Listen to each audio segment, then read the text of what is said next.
खौफनाक साया। दिव्या को हुआ एक दिल दहला देने वाला अनुभव।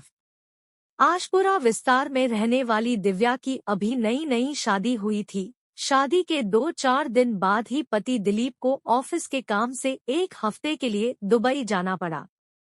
एक रात जब दिव्या अपने कमरे में अकेली सोई हुई थी, तभी अचानक उसका टीवी चलना शुरू हो गया, जिससे वह चौंक गई।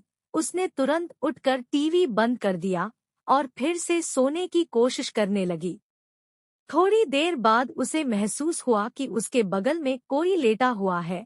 टीवी का अपने आप चलना और फिर किसी की मौजूदगी का एहसास होना घर में अकेली लेटी महिला को डरा देने के लिए काफी था। दिव्या जिस करवट लेटी थी उसी करवट लेटी रही। उसे समझ नहीं आ रहा था कि करे तो क्या करे। खुद को समझाने के लिए उसने सोचा कि शायद ये उसका वहम होगा, लेकिन थोड़ी देर बाद उसे फिर से वही अनुभव हुआ कि जैसे बिस्तर का गद्दा दब रहा हो और बगल में लेटकर कोई करवट बदल रहा हो। इस एहसास से दिव्या के रोंगटे खड़े हो गए। वह समझ नहीं पा रही थी कि यह सब हो क्या रहा है। बहुत हिम्मत जुटाकर वो बिस्तर से उठीं और पीछे पलट कर देखा तो वहाँ कोई नहीं था, लेकिन जब उसकी नजर गद्दे पर पड़ी तो धरा का दिल दहल गया।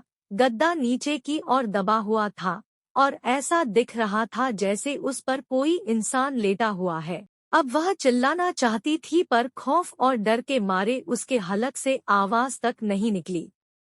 दिल की धड़कन बहुत तेज हो गई थी। घबराहट में दिव्या ने तकिया उठाकर उस जगह पर फेंका जहां गद्दा दबा हुआ था। ऐसा करते ही बिजली की तेजी से गद्दा ऊपर आकर ठीक हो गया और धरा को ऐसा एहसास हुआ कि वहां से कोई परछाई तेजी से उठ खड़ी हुई हो। इसके बाद करीब 30 मिनट तक कोई हलचल नहीं हुई। तब जाकर दिव्या में थोड़ी बहुत हिम्मत आई और उसने पास पड़े मोबाइल से बगल के कमरे में सो रही अपनी सासू माँ को फोन किया। उसकी सांस तुरंत दौड़कर दिव्या के कमरे में आ गई और पूछने लगी, क्या हुआ बहू? अभी दिव्या कुछ बोले उससे पहले उसे फिर से ऐसा कुछ दिख गया जिसे देखकर उसके होश उड़ गए। दिव्या ने देखा कि उसकी सासू माँ के पीछे एक जवान औरत की धुंधली परछाई खड़ी थी। उसकी आंखों की जगह काले गहरे गड्ढे थे और उसका कद करीब करीब कमरे की छत जितना ऊंचा था। यह भयानक नजारा देखकर दिव्या वहीं बेहोश हो गई और उसी रात उसे अस्पताल में दाखिल करना पड़ा।